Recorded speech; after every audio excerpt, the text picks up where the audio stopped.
आईन हिंद की 72वीं सालगिरह के मौके पर जमहूरियत के आला तरीन इदारे पार्लियामेंट के सेंट्रल हॉल में सदर जमहूरिया रामनाथ कोविंद की क़ियादत में यौम आइन का एहतमाम किया गया। सदर जमहूरिया के पार्लियामेंट हाउस में पहुंचने पर नायब सदर एम वेंकैया नायडू, वज़ीर आज़म नरेंद्र मोदी, लोकसभा स्पीकर ओम बिरला, राज्यसभा के डिप्टी चेयरमैन हरिवंश और पार्लिमानी उमूर के वज़ीर फरहाद जोशी, मरकजी उज़रा और दीगर मुअज़्ज़िज़ीन ने इनका इस्तकबाल किया।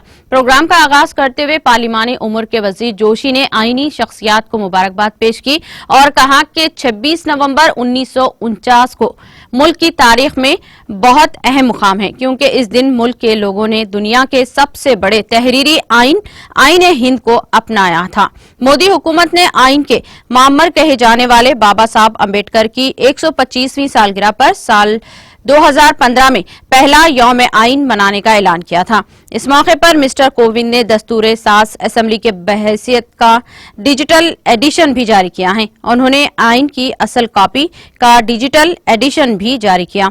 इसके साथ ही उन्होंने हिंदुस्तान के मौजूदा आइन को भी जारी किया। इसके अलावा उन्होंने आइन पर एक ऑनलाइन क्विज पोर्टल भी लॉन्च किया। नाज़रीन, हमारे टीटीवी न्यूज को सब्सक्राइब करें, बेल आइकॉन को प्रेस करें, शेयर करें और लाइक करना ना भूलें। और किसी भी एडवर्टाइजमेंट के लिए हमारे इस नंबर पर कांटेक्ट करें। हमारा नंबर है 9550102020 पर।